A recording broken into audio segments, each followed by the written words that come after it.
Diriwayatkan dari Abdullah bin Abbas radhiyallahu anhuma, beliau berkata bahwa Nabi Shallallahu Alaihi Wasallam bersabda dalam cerita panjangnya.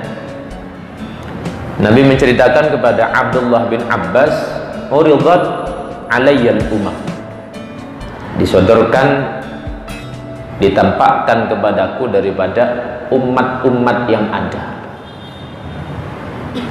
Maka aku melihat ada nabi itu yang mereka punya umat ar-ruhaid. Ruhaid ini hitungan 3 ke atas di bawah 10, ya kurang lebih ada 4 orang, ada 7 orang. Ada nabi itu punya umat besok menghadap Allah cuman 3-4 orang saja yang jadi pengikutnya. Ada juga aku melihat nabi yang dia hanya punya umat, punya pengikut 1-2 orang saja, 1-2 orang saja. Bahkan wan nabi laysa ma'ahu ahadun, ada nabi yang tidak punya pengikut sama sekali, sendirian dia, tidak punya pengikut. Lalu ditampakkan kepadaku, kata Rasulullah, sawadun azim, ada kelompok besar,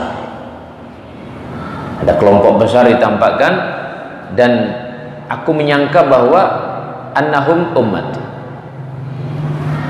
bahwa itu adalah umatku. Lalu dikatakan kepada Nabi, hadza Musa wa qaumuhu, ini bukan umatmu wahai Muhammad Rasulullah, ini adalah Nabi Musa dan umatnya. Besar umat Nabi Musa, Yahudi itu tapi bukan Yahudi yang sekarang. Kalau Yahudi sekarang itu kan jahat-jahatnya manusia, jahat-jahatnya manusia itu kalau Yahudi sekarang, nah, Yahudi pada zaman Nabi Musa dan yang mengikuti Taurat, ajaran daripada Nabi Musa yang termaktub di dalam kitab Tauratnya. Lalu Allah katakan, walakin unzur ilal ufuq, coba engkau melihat di sebelah sana itu. Fanadhartu fa idza sawadun azim, maka aku lihat di sana ada kelompok lebih banyak lagi, lebih besar lagi. Diperintahkan lagi Nabi, coba lihat lagi di ufuk yang sebelah, dilihat lagi itu umat banyak lagi. Faqila li hadhihi ummatu, itulah umat. Jadi Nabi Muhammad adalah nabi yang paling banyak punya umat besok di hadapan Allah Subhanahu wa taala. Bahkan yang istimewa dikatakan wa ma'ahum sab'una alfan yadkhulunal jannah bighairi hisab wala adzab. Dari banyaknya umatmu itu ada 70.000 dari umatmu, mereka masuk surga tidak pakai hisab, tidak pakai siksaan.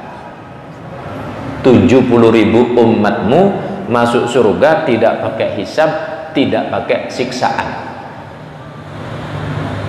Kira-kira kita mau enggak dapat bagian? Mau ya? Enggak pakai hisab, enggak pakai siksaan, langsung masuk surga. Ada kelompok itu. Nah, ya semua berharap, bahkan sahabat pun sahabat gemuruh itu. Sahabat saling berdebat, bertanya-tanya. Ketika Nabi mengungkapkan hal tersebut, satu dengan yang lain saling berdebat, siapa kira-kira? Oh mungkin ini, mungkin ini, mungkin ini. Ada yang mengatakan bahwa faqala ba'duhum fala'allahum alladhi sahibu Rasulullah. Oh mungkin jadi mereka itu yang menjadi sahabat Nabi, pendamping Nabi di awal-awal dakwahnya, yang menjadi sahabat Nabi, menjadi pendamping di saat di Gua Hira, termasuk di dalamnya, yang membela Nabi mati-matian di saat dicecar oleh kaum Quraisy. Mungkin jadi mereka itu orang-orang yang pertama masuk Islam, bisa jadi mereka itu. Ada yang berpendapat seperti itu. Ada lagi yang mengatakan fala'allahum alladzi wulidu fil Islam walam falam yusyriku billah syai'ah. Oh, mungkin jadi orang yang terlahir dalam keadaan Islam tidak menyekutukan Allah sama sekali. Tidak menyekutukan Allah sama sekali. Ada juga yang berpendapat demikian. Dan masing-masing dengan pendapat-pendapatnya.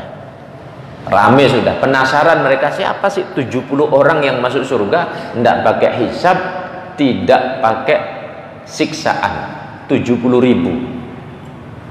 Sekarang ini umat Nabi Muhammad banyak miliaran sudah.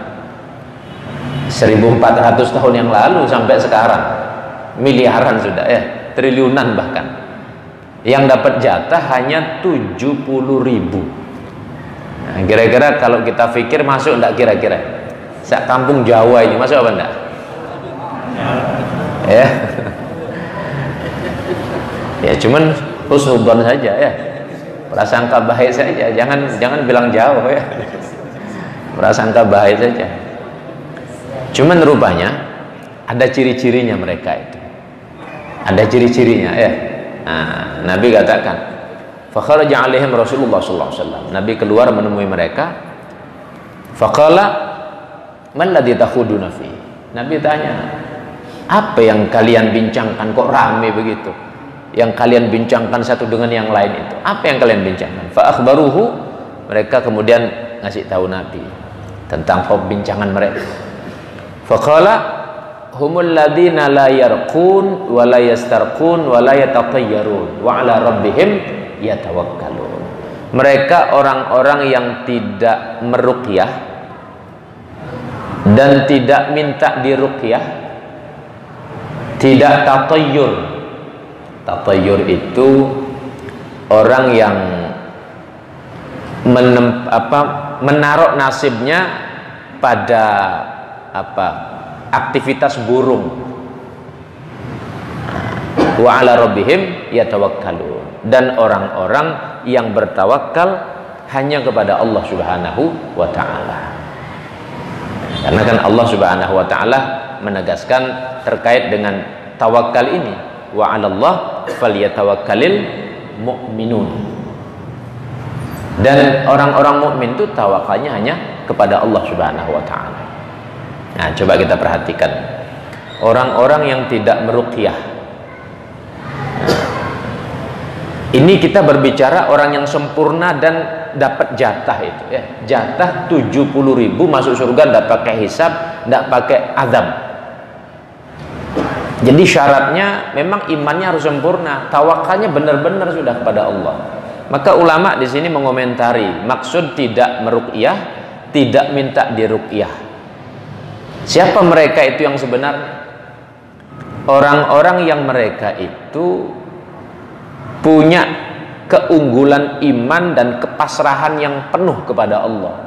Kalau terjadi apapun menimpa dirinya, sudah dia pasrah total kepada Allah. Tidak pakai datang kepada orang, tolong ruqyahkan saya, tolong obati saya. Tidak pakai begitu sudah.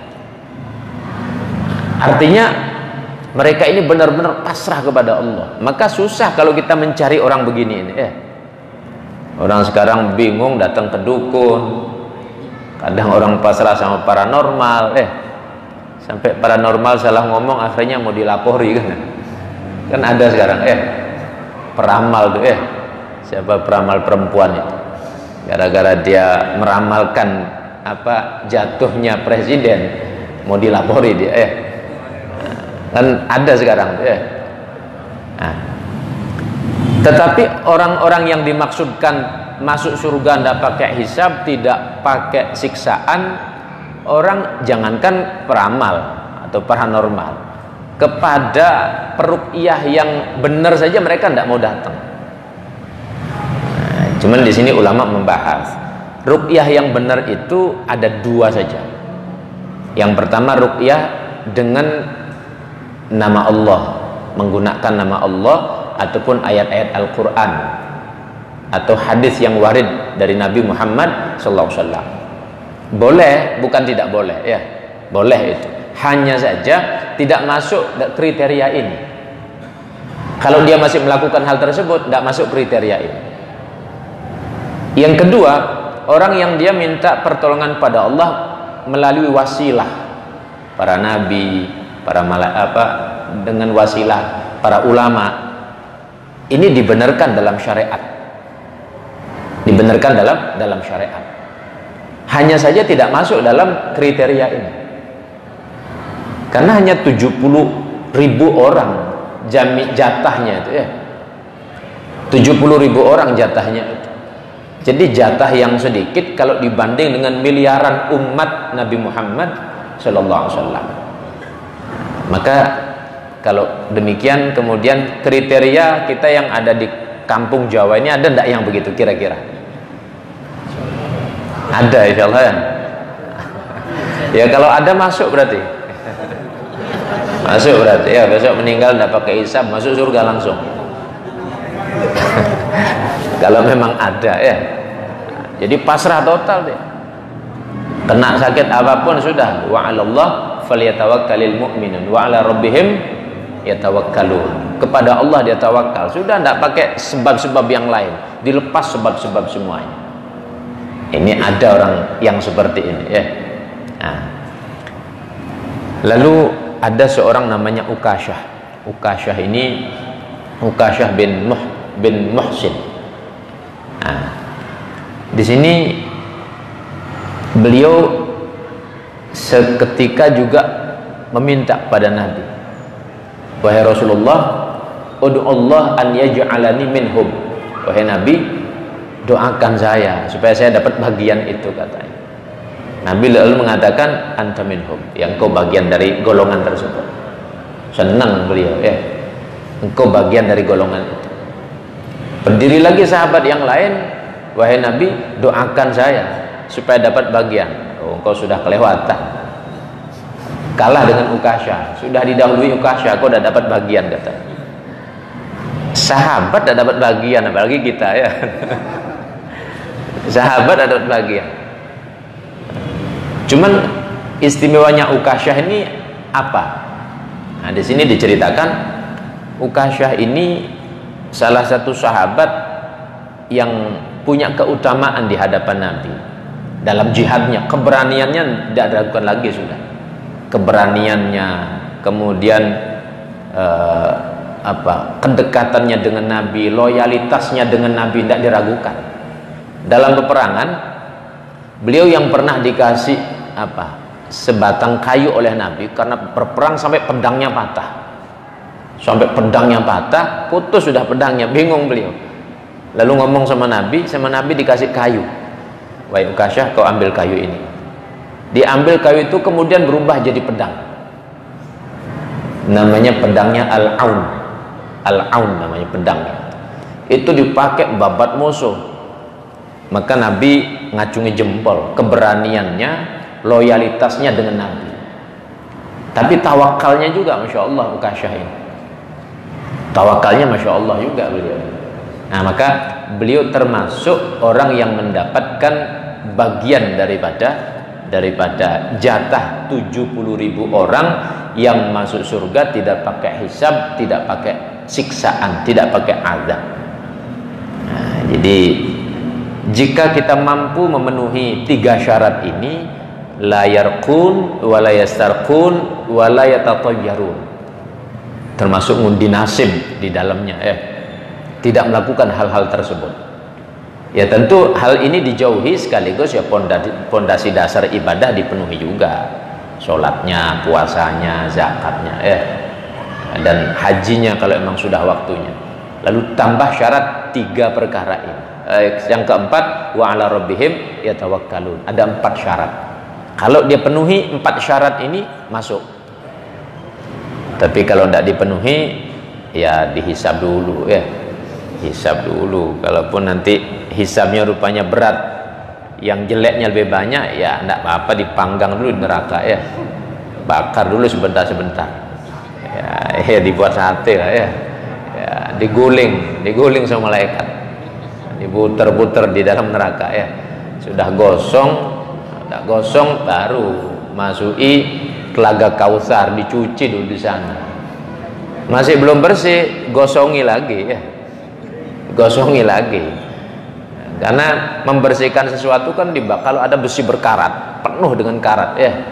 langsung dipukul, dibersihin, apalagi cuma pakai air kan nggak bisa. Bakar dulu dia, bakar dulu, dibakar lalu ditempa dengan palu. Belum putih kelihatan, bakar lagi, kan bakar lagi ya, bakar lagi, kemudian dipukul lagi, belum putih, masih ada kerak-kerak, bakar lagi, sampai benar-benar putih, baru dicuci, celupi di air. Airnya juga bukan air biasa, bukan air main-main, telaga Kausar ya. Yang itu kalau sekali minum tidak haus selama-lamanya itu air itu. Itu telaganya Rasulullah SAW. Masuki ke sana bersih, baru layak masuk surga. Jadi orang masuk surga itu bersih semuanya. Sedikit pun tidak ada kerak dosa. Sedikit pun tidak ada kerak dosa. Nah maka kalau kira-kira ada kerak dosa, pasti neraka dulu neraka dulu nantinya. Ini kalau dari kacamata syariat. Tapi kalau Allah maafkan, wallahu a'lam, itu urusan Allah ya. Banyak kerak-kerak dosanya cuman sama Allah dimaafkan ya, wallahu a'lam. Kan ada memang kisah sahabat yang seperti itu. Sahabat sudah mau dilempar ke neraka, ditanya sama Allah, karena dia menoleh ke belakang rupanya. Kenapa kamu noleh? Kata, ya Allah, saya ini tidak menyangka, tidak berprasangka saya dimasuki ke neraka. Kata, memang prasangkamu bagaimana? Kata, ya saya berprasangka saya dimasuki ke surga. Kata. Oh ya sudah, kalau begitu, kalau memang benar prasangkamu, sudah masuk surga saja. Kata. Tidak jadi masuk neraka. Ada juga yang begitu ada juga yang begitu ya. Mudah-mudahan kita termasuk di dalamnya ya, tapi berharap salah satu dari 70 itu dapat bagian 70.000 itu. Amin ya rabbal alamin.